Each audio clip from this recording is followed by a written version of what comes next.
অজু করার সময় অজুর পানি যখন মুখে লাগাবেন একটি দোয়া পড়বেন, আপনার চেহারা নূরের মতো উজ্জ্বল হয়ে যাবে ইনশাআল্লাহ। আপনার চেহারা নূরের মতো উজ্জ্বল হয়ে যাবে। চেহারা থেকে ব্রণ, মেস্তা, কালো দাগ সহ যাবতীয় সমস্যাগুলো আল্লাহ তাআলা দূর করে দিবেন এবং আপনার রিজিকে বরকত হবে ইনশাআল্লাহ।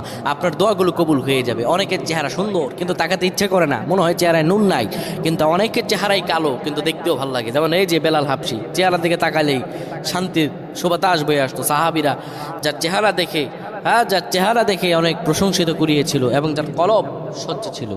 প্রিয় ভাইরা আমার, অজু যখন আপনি করবেন, অজুর পানিতে যখন আপনার চেহারা ভিজাবেন, তখন অজুর পানিতে আপনি এই দোয়াটা 3 বার পরে, দুরূদ শরীফ 3 বার পরে ফু দিবেন।